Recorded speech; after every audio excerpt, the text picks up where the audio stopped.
Hey, yo, welcome everybody to the Ango Show. I, of course, am Ango, and of course, we're going to talk about WWE King and Queen of the Ring live from Jeddah, Saudi Arabia. Guys, a very fun show. I truly enjoyed it, and I truly missed live streaming, so I figured let's just jump back into it. I know it's been a minute. I know it's been a while. I'm just so glad you guys are here. I want to talk about this pay-per-view. Spoiler alert, I did thoroughly enjoy it. Hopefully you guys are all having a great day. Damn, it just feels good to be back. It's been a really long time, it feels like, since I've been streaming consistently. And honestly, low-key, man, it's been a busy month ever since Easter Sunday, weddings and family stuff and just a whole bunch of stuff going on. So I felt like a little bit disconnected a little bit from YouTube, and wrestling has kind of, I don't want to say it's cooled down, but of course it just kind of felt like it was right to take a break. I got sick after Easter. That really screwed things up. And I don't really want to talk about it, but my whole point that I'm trying to make is that I was very excited when WWE had King and Queen of the Ring.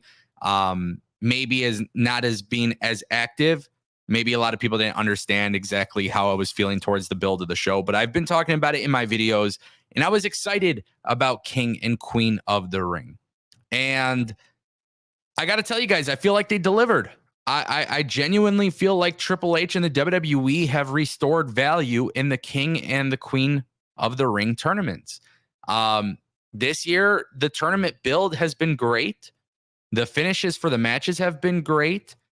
But now I'm actually intrigued to see what happens next, and I definitely want to talk about it. Guys, as always, if you do want to support the channel, you don't have to, but if you want to, you could go ahead and drop a super chat, ask a question, guarantees your question gets read, or drop a comment or whatever it may be, and I will read it. You definitely don't have to, but what I do ask is if you guys could drop kick that like button for me, I would greatly appreciate it.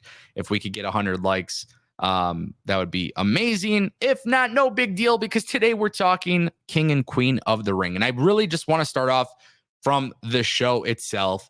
The pre-show had a very, very cool match between Jade Cargill and Bianca Belair versus Indy and Candice LeRae. And I just want to give them credit because Jade Cargill has really been shining.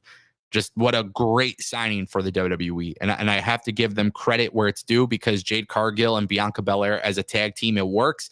They do like this wheelbarrow German suplex drop kick type of combo as a finishing move. Absolutely loved it. The people love Bianca. The people love Jade Cargill. And yeah, just a really cool thing. I personally miss kickoff show matches. They don't have to go that long. And this wasn't like an extremely long match. I thought it was just fine in terms of length. But it makes the kickoff shows just a little bit better. And I personally enjoyed having that women's tag team match on there. And I just want to give credit to Jade Cargill because she has been absolutely killing it since coming to WWE.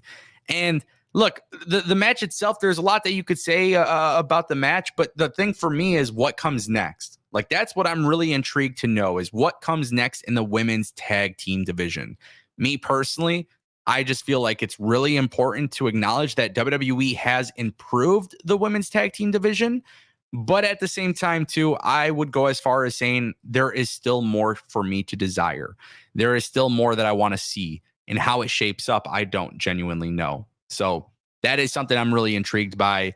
I love what they've been doing. They've been getting it back on track.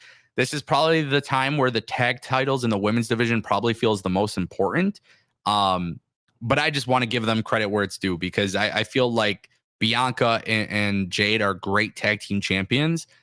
I just don't know who takes the belt away from them. And that's the real thing, right? Like, that's the real concern is, do they have women tag teams right now that come off as a credible threat in that regard? And I don't know if that is necessarily true. So we will see how it all goes down. But just to kind of kick things off, I did thoroughly enjoy the kickoff match.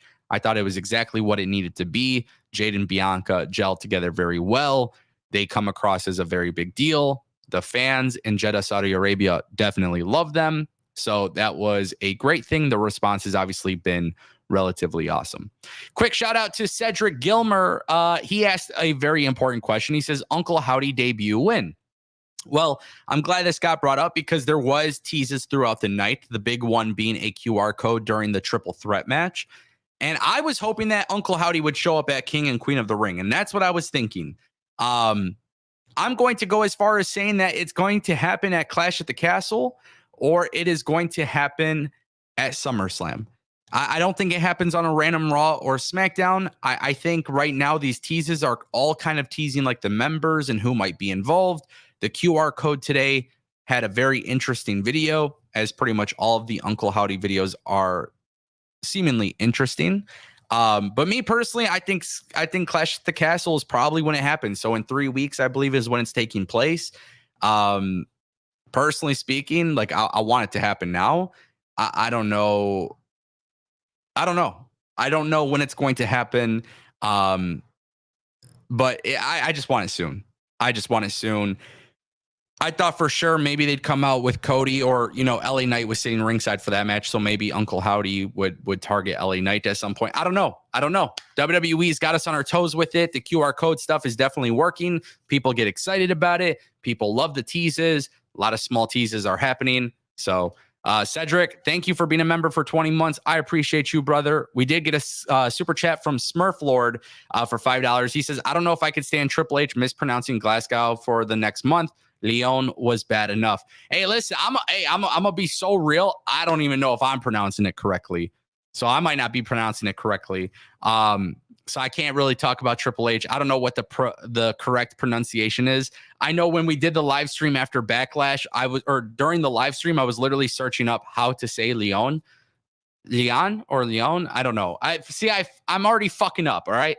But my point that I'm making is, one, look, if he mispronounces it, he mispronounces it, right? It is what it is. As long as Triple H brings us some good quality TV, I don't care, right? I don't really care. Smurf Lord, I appreciate the super chat. Thank you. Phil Batway dropping $1.99. I think we get Uncle Howdy faction at Money in the Bank. That wouldn't be a bad idea. But it's May 25th right now. That means we're going to wait until July. I think Uncle Howdy, Wyatt 6, you got to do it sooner, man. You got to do it sooner. I've talked about this in a video before. You got to be careful for how long you do the long-term teasing, because at some point people do get tired and they do become impatient. I don't know if we're at that stage right now with the Uncle Howdy Wyatt 6, but I do feel like the longer they take, the worse it can get. So in my opinion, what I would do is do it at Clash at the Castle. If you're not doing it at King and Queen of the Ring, you do it at Clash at the Castle. That's how I'm looking at it. And that would be a huge win, right? International crowd, it's going to be a hot crowd. It just makes sense to do it where the fans are going to go crazy. And I just genuinely believe that's what needs to happen. Phil, thank you for your super chat. Darth Bane dropping $1.99. Very surprised Sammy retained. Darth, I will get to that in just a moment because I definitely want to talk about that match. It was a very exciting match. And yeah, honestly, I was kind of surprised too. So just hold off for a minute. We'll get there because I do want to kick things off with the very first match of the night, which was Liv Morgan versus Becky Lynch. And I just want to seriously, I just want to give credit where it is due. That's the big thing. I feel like sometimes I could be critical of wrestling, obviously, but I try to be very fair. And if anybody who watches me understands what I talk about and you understand what I look for in wrestling, it's not always having the most impressive moves. It's not always doing the most acrobatic stuff. Yes, that is all good. And yes, that there is a place for that in wrestling.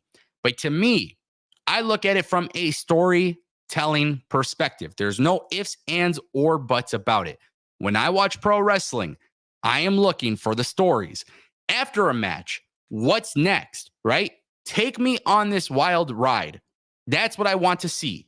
And for weeks and weeks, we have seen Dominic Mysterio on Raw getting, some sort of like in the locker room with Liv Morgan. Liv Morgan coming out of the car with the Judgment Day in it, right? That, like, to me, there is just signs of we're telling you a story, we're taking you for a ride. Liv Morgan and Becky Lynch killed it. They had a great match, fun match, right? Liv Morgan probably might be her best match in this case. I will be so honest with you guys. I did not think Liv Morgan was winning this match. I did not. So I was thoroughly surprised when I saw that Liv Morgan had actually won.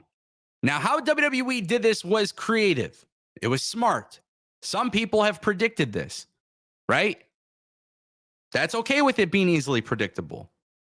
Dominic Mysterio, before the match, before the pay-per-view, he goes and talks to Liv Morgan and he voices his displeasure. She's not taking mommy's title, right? So then fast forward to the match, Dominic Mysterio comes out ringside, slides Becky Lynch a chair, goes on the ring apron to distract the ref, hoping that Becky Lynch would attack Liv Morgan with a chair. Obviously, Becky Lynch wasn't going to do that. When he distracted the ref, Liv Morgan hit a DDT onto the chair, and then that started what I believe will be the most fundamental and most pivotal moment in this storyline. Is it a love triangle? I don't know. Was this always part of the plan? Could be, right? They might be in cahoots with each other. I'm really starting to get the impression that WWE is going to tell a story where the Judgment Day kick out Rhea Ripley. When Rhea Ripley comes back, the only person that will side with her is Damian Priest, which fundamentally makes Damian Priest and Rhea Ripley the baby faces. That would be the right idea in my mind. That means Finn, Dom, Liv, JD go against Rhea, and then that starts a feud, obviously, with Damian Priest and Finn Balor. That's how I'm kind of looking at it. If I am right, that would be amazing. If I am wrong, I think they could do a lot of good stuff. There is a problem with what I am suggesting, which I'll get to that in a second. But for now, whatever's happening with Liv, Dom, Rhea, Becky, I love it. I love it. Did Dominic Mysterio really plant that chair? Because Dominic Mysterio, he's kind of dumb, but he's not that dumb. If you leave the chair for Becky Lynch, you know that Becky Lynch isn't going to use it, which then coincidentally leads to Liv Morgan using it. It could have all been part of this grand plan. But we don't know. We don't know the route that they're going with this storyline. So therefore, what we need to do is tune in Monday Night Raw. Later on in the show, Becky Lynch is seen arguing with Dominic Mysterio. It was really funny. Byron Saxton asks her, what's next? She says she has a rematch clause. And she says that she's going to talk to Adam Pearce and make that match happen on Monday Night Raw. So we already know after Liv Morgan just became the World Women's Champion, they have successfully told this story already that Liv Morgan and Dom Mysterio and Rhea Ripley is going to be a big deal. At the same time, they are not disrespecting Becky Lynch, who dropped the title, because she's using her rematch clause. And then I think that on Monday Night Raw is the moment where we see Dominic Mysterio actually cost Becky Lynch the match. Rhea Ripley's not there. There's this new Judgment Day that's happening. I love it. I love the idea of a match having a storyline during the match. I love when it tells me that I need to keep watching more episodes to get to the next part of the storyline. This is storytelling 101. A lot of people need to understand that this is the type of stuff that keeps people drawn in and hooked in. So I got to give WWE credit here, and I have to give Liv Morgan credit because, Liv Morgan beating Rhea Ripley or Liv Morgan beating the women in the Battle Royal, that could have just been a cop-out. That could have been an easy booking decision. But Triple H is not putting it down your throat right off the rip. What Triple H is doing is saying, nope, we're going to get to this story, but there's going to be a lot of layers to it. A lot of layers. It's no secret if you watch my channel for 5 years, 6 years, 7 years, 8 years, 10 years, anything. It is no secret whatsoever that I absolutely love when there is layers to a storyline. And the best part is, that wasn't the only match to do it. That wasn't the only match. So I definitely want to talk about that triple threat match. But first, we do got some super chats. Andy Myron, $2. I think they should do more matches in PLE, 7 or 8. Adam, I'm sorry. I cannot agree with you. Unfortunately, I cannot agree with you. The pay-per-view started at 1 p.m. Eastern Standard Time, and it ended just moments before 4 o'clock. The pace was good. In my opinion, the pace was good. In my opinion, this is a lot easier to digest of a pay-per-view. 5-6 matches is good enough. When you throw in the 6th match onto a kickoff show, it works for me. When you do SummerSlam or WrestleMania, I understand the idea or the concept of doing 7 or 8 matches. But pretty much every match on this card went about 20 plus minutes. I think the only match that went shorter than that was Lyra Valkyria and Nia Jax. So yeah, me personally, I'm a huge fan of the way this is structured. I don't like pay-per-views with 13 matches. I don't like pay-per-views with 9 or 10 matches. It's problematic. And let me just tell you guys, 9 to 10 matches, 10 matches plus, something always feels more important than whatever else happened on the show. When these match cards are 5 matches, you let these matches breathe. You let these people do what they're supposed to do. I feel like it gets to the point where every match has the ability to be special in its own ways. When you have 9 to 10, 12, 13 matches on a card, I feel like sometimes you get a really, really, really good match and you're like, wow, this is match of the night. The next match sucks. The next match sucks. The next match sucks. The next match after that is really, really, really, really, really good. And it could be match of the night. Then you have a couple more filler matches. Then you have another match that's really, really, really, really good. And at the end of the day, the one that everybody talks about is the last one that was the most special.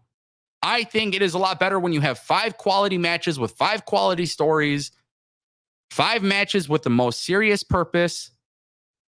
That's the way I would do it if I were WWE, if I were AEW. Keep them shorter. Thank you, Adam, for the super chat. Tay Tay, the Savior, a member for 2 months. King and Queen of the Ring was a good PLE. Love that Nia and Gunther won their respective tournaments. They both deserved it. Liv Morgan Revenge Tour has been complete. Now we get Rhea Ripley. Absolutely love it. Absolutely love it. And we're going to talk about it. The second match of the night was the Triple Threat Intercontinental Championship match. And my God, was this a freaking banger. Now, I have this expectation with the Intercontinental Championship. What Gunther has done for that belt and what's been happening after, this is probably the match I get most excited for. There is this unbelievable expectation that I now have for the Intercontinental Championship, not only because of the people who are involved with the belt, but also because of the way WWE has presented the upper mid-card. Chad Gable comes out with Otis and Maxine, and within 3 seconds, he tells Maxine to get her ass to the back. He ain't letting her come out. Chad Gable's a dipshit. He's an asshole. But again, it's all about character and it's all about storytelling. This is what I love. Chad Gable comes out, the crowd chanting, "You suck." Very Kurt Angle-esque. Love it. Love it. Love it. Love it. The heel turn is working. This is why they didn't give it to Chad Gable 7 months ago. This is why they didn't give it to him in September of 2023. This is what happens when you let things marinate. I don't care what any other podcaster says. Sometimes it is just better. Sometimes it is just far greater to not overreact right away and just let things breathe. Because Chad Gable and Otis now have me wondering what the hell is next. But we'll get to that in a second. Bronson Reed, he's the big guy in the match. Fantastic worker. At some point, they got to put a belt on him. At some point. It has to happen at some point. I don't know when that's going to be. But he is reliable. He gets into this triple threat match. You see him, Chad Gable, and Sami Zayn all doing great things. Sami Zayn coming out to a massive reaction. Sami Zayn comes out as the babyface hero. The crowd loves him. He's great. Very well respected. I saw a tweet earlier that made me really intrigued because it said something along the lines of Sami Zayn is the WWE MVP. Whatever they put him through, he does. He's the reason why he put NXT on the map. He did the comedy match with Johnny Knoxville. He did the bloodline stuff. And even after that, he continues to find ways to be entertaining as hell. And quite frankly, guys, I 1000% agree. This match, nonstop action, fast paced, very fun. Chad Gable getting in his moments. Otis being ringside was a very nice touch. And again, I will get to that.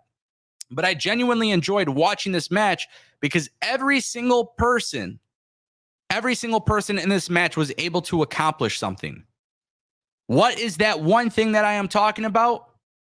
The ability to sell and the ability to make it unpredictable.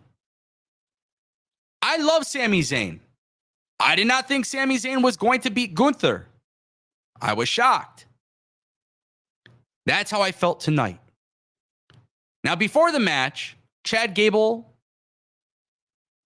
he's like, hey, he's telling them, hey, stick to the plan, right? There's a plan that they have. Got to keep in mind, triple threat matches are no DQ. At some point, Bronson Reed and Sami Zayn, they're outside of the ring. Chad Gable looks at Otis and he tells him, hey, it's time. Otis hits a clothesline on Bronson Reed, which takes him out. Chad Gable lifts up Sami Zayn and he tells him to clothesline Sami Zayn. Otis starts to hesitate. Chad Gable gets pissed off at Otis, calls him stupid. He's saying a whole bunch of stuff and he slaps him. I'm thinking, oh my God, Otis is going to just snap right there. At this moment, the crowd is very invested in this, by the way. The crowd is invested. So Otis finally just gets the courage. He's finally going to do it. He is going to clothesline Sami Zayn. That's what WWE wants you to think until Sami Zayn ducks and Otis clotheslines Chad Gable. Chad Gable lost again, but this time it's because Chad Gable as a heel screwed himself. Fast forward, Bronson Reed's in the ring. He's getting up and boom, he gets hit with a haluva kick and he wins. Sami Zayn wins. Chad Gable standing outside in disgust with Otis. So the first match, you have Liv Morgan and Dom Mysterio and Becky Lynch basically getting me to wonder, okay, what is next in this storyline? I got to watch Raw to find out. Then we get to the point with this match. I got to do the same damn thing. Guys, there is some serious attention to detail from Triple H in the WWE right now. And I swear I am not bullshitting you guys when I tell you this. I genuinely mean this. I genuinely mean this. I think back to when Otis was doing stuff on TV with Mandy Rose. At a time where the world was shut down, everything in the world seemed wrong. Everything was going weird as fuck, okay? 100%. 100%. So let me just make this very clear. Like super clear. We don't know what Otis would have become during that time because of the pandemic. But with this Chad Gable heel turn, the reaction is there for Otis. I think people are going to be very excited for what is to come. And it's a double whammy because the attention to detail is very simple. If Chad Gable aligns with the Creed brothers, you're now helping establish the Creed brothers. If Otis turns on Chad Gable and he snaps, you are potentially making another top babyface in Otis. He's a comedy character. He's a great wrestler. He's reliable. This is going to be good. And this holds over Chad Gable until Chad Gable finally wins the IC title. I'm very intrigued by it. Now, I want to read a comment in here because it's actually a very valid comment. Brandon Goldsberry says, yo, Ango, you say allow storylines to breathe, but yet both you and Billy freaked out after Cody initially gave his title shot to The Rock instead of waiting for it to play out. Explain, please. Well, Brandon, I don't know how many streams you've been in mine. I don't know how many videos of mine you've seen. I have talked about this several times, just so you're aware. So I don't know what you've seen, what you've heard, or whatever. But I do want to say this. 100%. 100%. I actually acknowledged When Cody was versing Roman Reigns, I literally said, I'm like, I cannot believe I overreacted to it. Because that's not something I do. Watch all my content. Find the time of day. 2,000 plus videos. You never really see me overreact to something in pro wrestling because I've always been the one to say, allow it to breathe. But at the same time, too, let's not act like WWE had it in the plans. That was not their plan. As much as we would like to think that WWE had it planned all along, they listened. They listened to the audience and they changed their mind. This is well documented. Cody Rhodes talked about it on Busted Open Radio. He spoke about this publicly. The plan was for The Rock and Roman Reigns to take place at WrestleMania.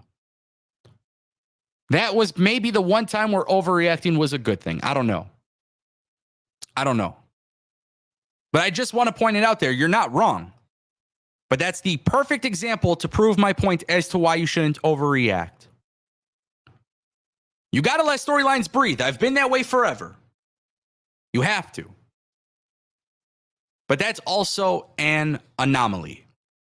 Because WWE did a pivot that was so wrong and so out of nowhere that it was absolutely disgusting.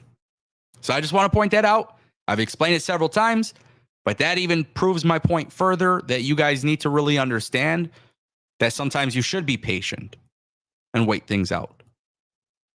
Hopefully that explanation is good enough for you.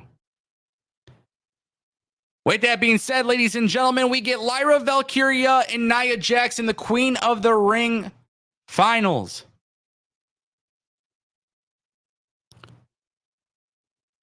I love what WWE is doing with these NXT call-ups. I've talked about it before on my channel. But I do believe to a certain extent that these NXT call-ups have been great. Braun Breaker, Lyra Valkyria, Carmelo Hayes. Just the idea of putting people in different positions and setting them up for success to win. Lyra Valkyria came in, and I would have never guessed that she was going to the finals of the Queen of the Ring tournament. So let me just make that clear. I had no expectation for her to go that far. She goes in there, Nia Jax dominates. Lyra Valkyria has some moments where it looks like she's going to win. She's getting close and closer. And then the best part about it all is that Nia Jax gets the job done. Now, maybe it's not a popular opinion or not. If you follow me on Twitter, you probably know what I'm about to say. You probably have an idea of what I'm about to say. But Nia Jax has been really freaking good since coming back to the WWE.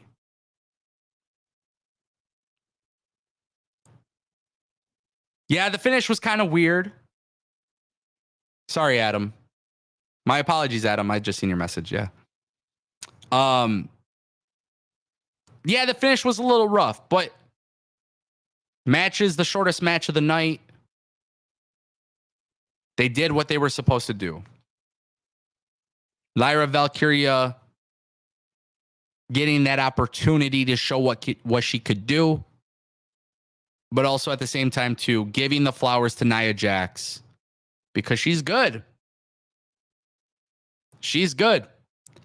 The Nia Jax that we see in 2024 is 100 miles ahead of where Nia Jax was in her last run. So Nia Jax leaving the WWE, right? Leaving the WWE, getting released, coming back. She's been really good. Really good. I think it's a pleasant thing to see, especially in wrestling, because it's so hard. And this is my battle with people in wrestling. You could tell when somebody genuinely just doesn't care to be there. Whether they genuinely enjoy it. At the end of the day, it's a job for them, right? I can't speak for these people.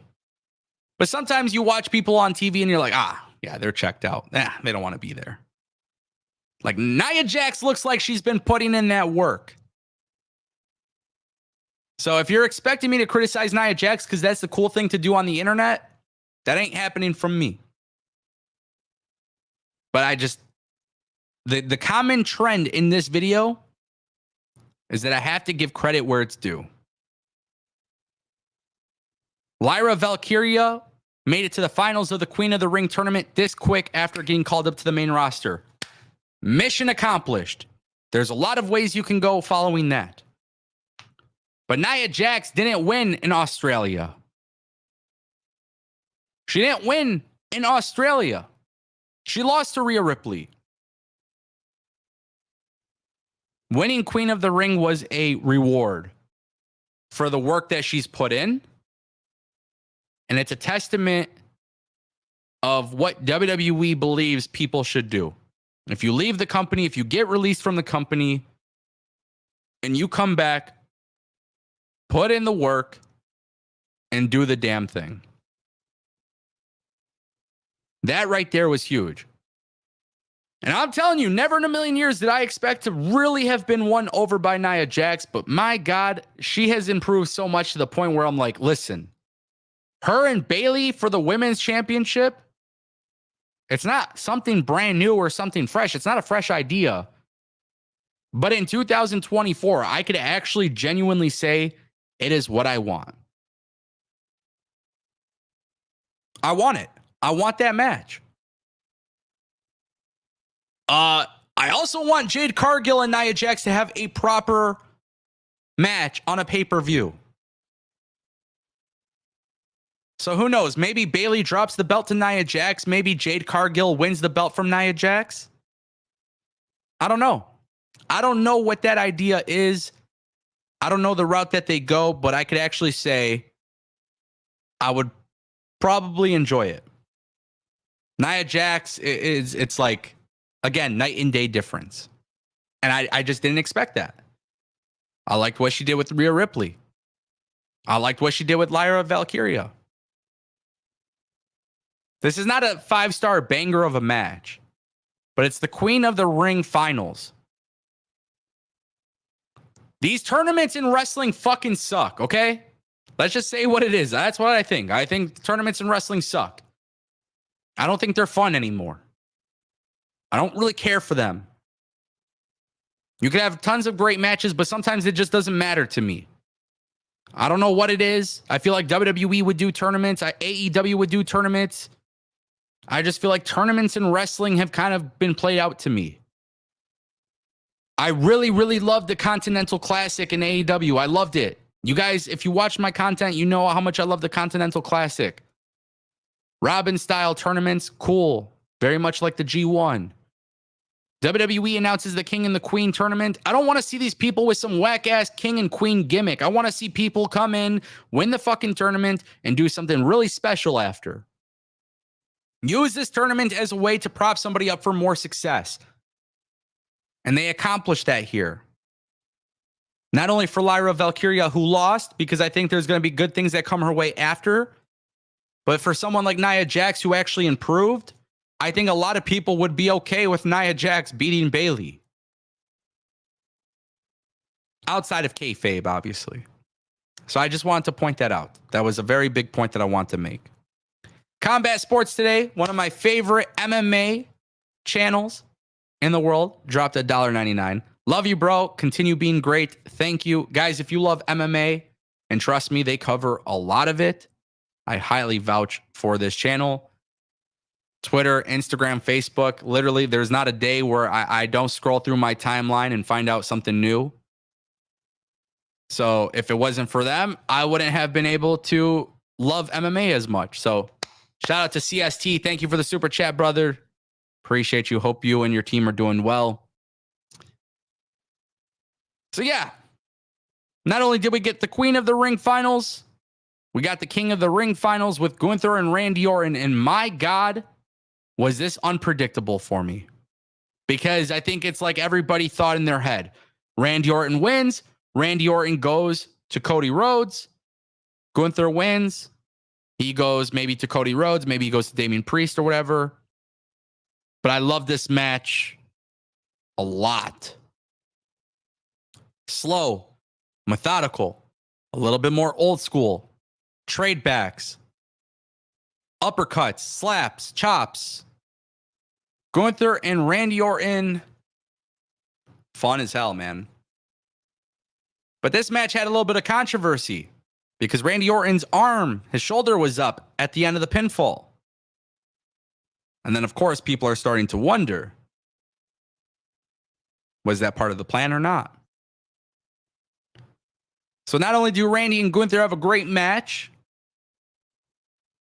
but the finish was interesting. And I like this. Because Randy Orton could go on to SmackDown and just be upset. He could cut a promo. Cody Rhodes, being the ultimate babyface champion, says, hey, I know you guys screwed out of your opportunity. I'm a fighting champion, blah, blah, blah, blah, blah. Randy, you and I have history. I'll defend the belt against you.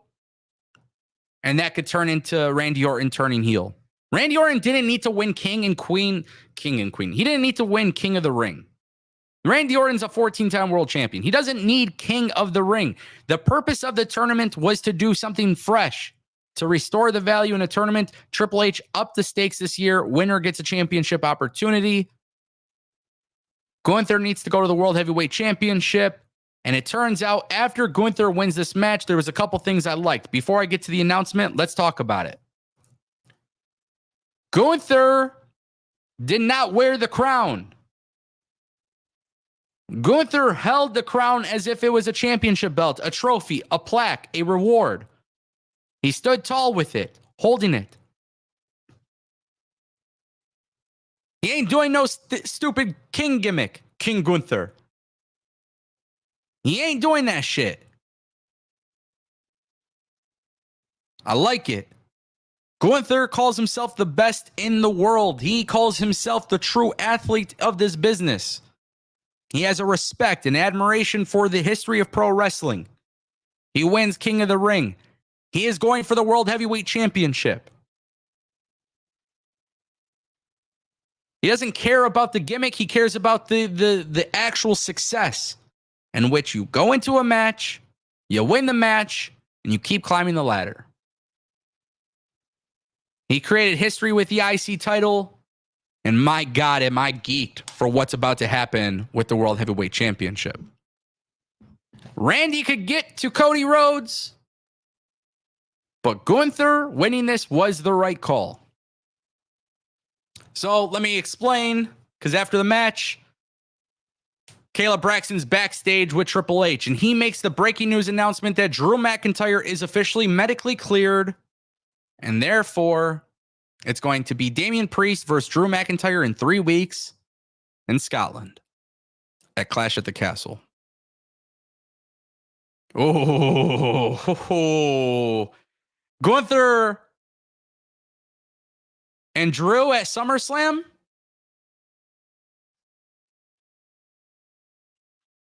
That sounds like a winning match for me. Drew beats Damian Priest at Clash at the Castle. We start to see the downfall of the Judgment Day. Drew versus Gunther at SummerSlam, and we are probably in store for a 10-star classic. And then you have to factor in CM Punk at some point returns and gets cleared. And you have CM Punk versus Drew McIntyre. CM Punk versus Gunther. Guys, there is just so much that could be done here. This is the way to keep the World Heavyweight Championship picture fresh. And there's unpredictability. Because maybe Drew wins it in Scotland. He gets that, he gets that hometown win. But then CM Punk costs him the win at SummerSlam. Every time Drew wins the belt, CM Punk screws him. Right? Obviously, he can't be cashed in on at Clash at the Castle, so it would be a feel-good moment. But his reign would probably be a little bit shorter. Let's pull up this comment here. NYCBB. Don't forget about Ilya Dragunov. For all those people that were pissed about Ilya not being able to face Gunther in the King of the Ring tournament, but WWE teased it, they're not going to give it to you like this. Patience. That's the thing. Ladies and gentlemen, you need patience. Okay. Gunther versus Ilya Dragunov for the World Heavyweight Championship at Bash at Berlin. Who says no to this match? Who says no? Find me a content creator, podcaster, Twitter account. Tell me one person who says no so I could block their ass. Because who the hell does not want this match? I want this match. I think everybody wants this match. And for those who are not sure of who Ilya Dragunov is, please go back on Peacock. Go watch NXT UK TakeOver. Please go watch Gunther and Ilya Dragunov.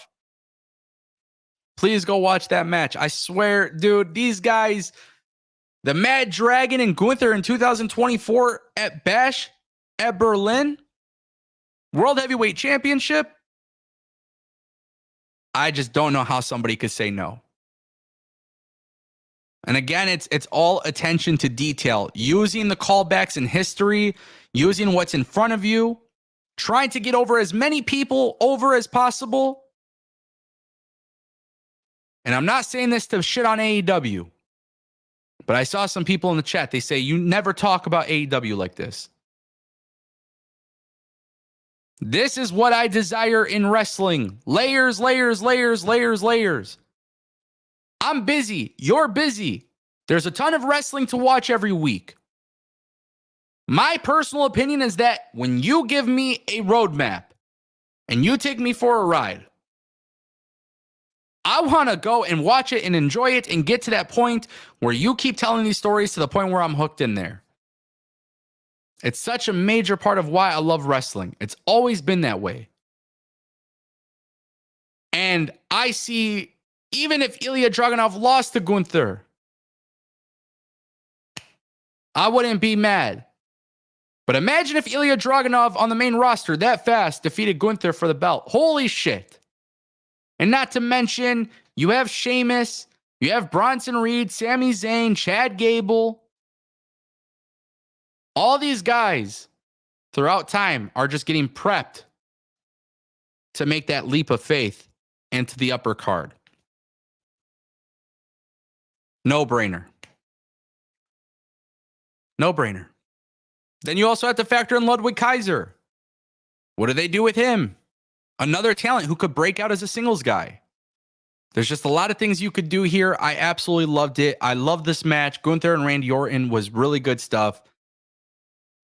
And like I'm geeked about it. Now I gotta criticize one thing.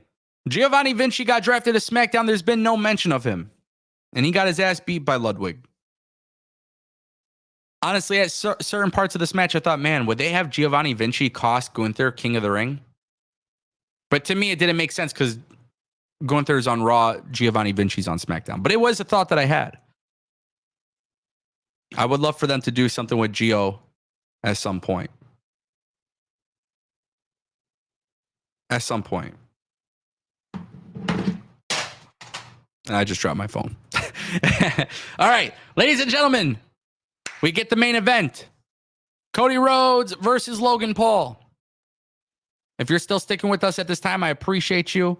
Just a quick reminder, if you want, drop a super chat, leave a comment, or become a member. Guarantees your stuff gets read on the screen. If you don't want to, no big deal. Best way to help, thumbs up. It's up to you guys. Cody Rhodes versus Logan Paul. I was kind of conflicted with how I felt about the build. Last night's SmackDown kind of solidified why I should be excited.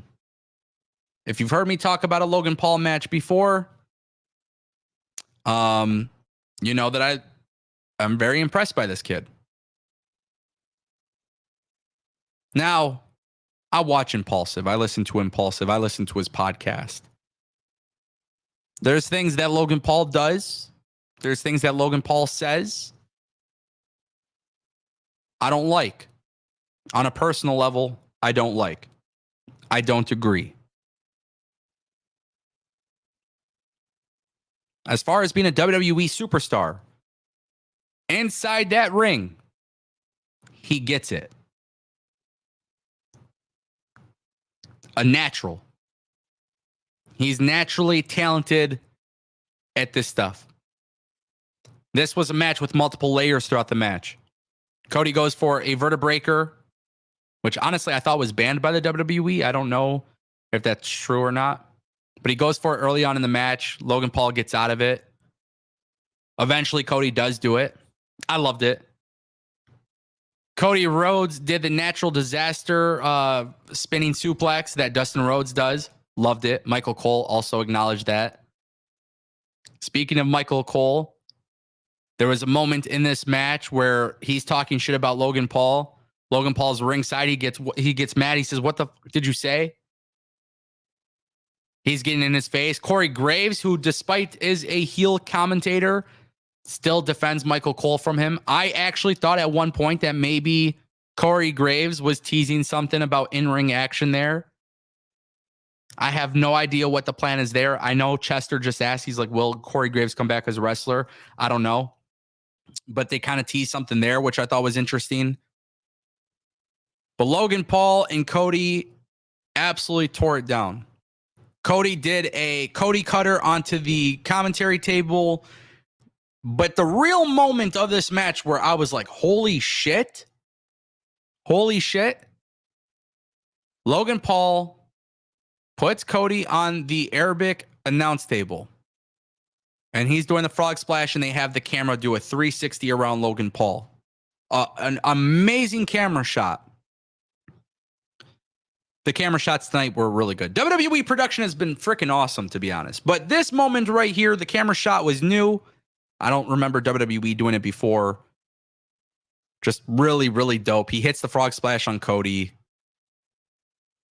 Cody sold like a motherfucker, bro. He was selling his ass off for Logan. They went back and forth.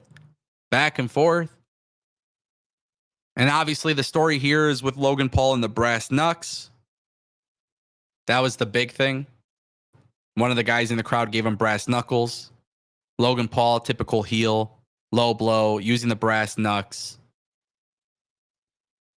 But man, that match, it's like actually kind of impressive to see. Like I said, I listen to Impulsive. From a personal perspective, there's things that Logan Paul says and there's things that he does I can never vouch for, I can never agree with. But when I'm judging Logan Paul inside a WWE ring, he's not only really talented at wrestling, but he's very talented at the entertainment part. Like it's actually to the point where, like, listen, Logan Paul versus LA Knight. Like when that happens, which by the way, LA Knight was seated ringside, but when that happens, that roof is going to get torn. They will go crazy for LA Knight because it is so easy for people to boo Logan Paul. But also at the same time too, it's not because Logan Paul is just, oh, he's a YouTuber, he's a podcaster, and he's a heel. Like he actually plays into the role very significantly. When he hits the low blow on Cody Rhodes and there's the ref bump and all of this stuff, it wasn't like this huge melodramatic thing. He was just a heel taking advantage of it. And Cody's the ultimate babyface. It was just a really nice way for them to go about this match. It wasn't the match I was the most excited for. But even when I talk to people, I say it, I'm like, man, like Logan's good at wrestling. And you know what? Let me read this. There was something I found on Twitter, just as a recap. Muscle Man Malcolm tweeted, all of Logan Paul's WWE opponents, Rey Mysterio, Dominic Mysterio, The Miz, Roman Reigns, Seth Rollins, Ricochet, Kevin Owens, Randy Orton, Cody Rhodes, and then obviously he's been in the Royal Rumbles and the Money in the Bank. And I swear to God, I'm not bullshitting you guys at all whatsoever when I say this, because I'm shocked that I'm actually saying this. I don't recall any one of those matches a time where I thought Logan Paul sucked. Ronda Rousey came into the WWE. At times she was good. At times it looked like she didn't give a fuck. We've seen celebrities get involved in pro wrestling, but for some reason, Logan Paul, he is a pro wrestler. He knows how to sell. He knows how to be flashy with the moves. That's not what impresses me the most. It's his ability to actually play into this character very well. When he's yelling at Cody and says, I don't like you, when he goes to Michael Cole and starts talking shit, when he does all these little things, when he's on the turnbuckle getting ready to do a frog splash onto the commentary table with a 360 camera shot, he knows how to play into the cameras. When he grabs the brass knuckles, he got it. Cedric just pointed it out too. Logan and Bad Bunny understand it 100%. You know who else understood it? Johnny Knoxville. For a different reason. But those three might be the greatest celebrity involvements in pro wrestling history. At least that I've physically watched with my own eyes. But Logan Paul is at the top of that list. And I swear, I'm not trying to have a hot take here, but I would go as far as saying that maybe Logan Paul would be worthy of a WWE championship or a World Heavyweight Championship. Not now. There's a lot of other people that deserve it first. But if he drops the belt to LA Knight, I could see them doing Logan Paul, John Cena next year at WrestleMania. And then I could see Logan Paul getting to a point where he does pick up the WWE Championship. And low key, I kind of want it to be with the Money in the Bank. I would love for Logan Paul to be the next Money in the Bank winner. I know it sounds crazy, but he's good at it, man. He's really good at it.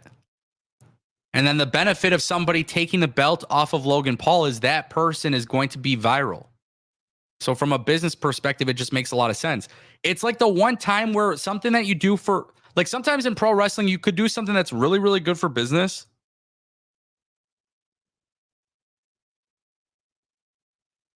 You could do something really good for business and maybe it doesn't make sense from the in-ring perspective. What I mean by this is like Logan Paul being famous. Yeah, you put him in and you give him a world championship. But if he's not good, people don't enjoy it. Like Logan Paul is actually good at this shit. And it would make sense for business. So LA Knight, 1,000% benefits if he takes the US title away from Logan Paul. Okay. What if Logan Paul won the WWE championship? Hypothetical. Whoever that next big star is that you're trying to make could take the belt off of Logan Paul. It just makes it mean so much more. So it's one of those things that you really have to understand that, like, when I see Cody versus Logan Paul, it's easy, right? I've said this before in a video. Cody needs good opponents. Cody's not dropping the belt yet. Logan Paul loses. There's a good way to book it. There's a good way to do it. It just makes a lot of sense. With that being said, ladies and gentlemen, we got a couple more super chats. Big Hero Chris, $2. He says yeet. Wasted $2 just to say yeet. You're the man, Chris. Appreciate you. Hopefully you're doing well, brother. Darth Bane dropping another $1.99. Like the title shot bonus for King and Queen. So yeah, I did skip over that. My apologies. But yeah, that was a big thing in making King and Queen of the Ring a big deal. I do like it. They acknowledged it's only happened one time in history. I think it was 2002 is what they said because of Brock Lesnar. I wonder if they're going to bring Brock back. I don't know. But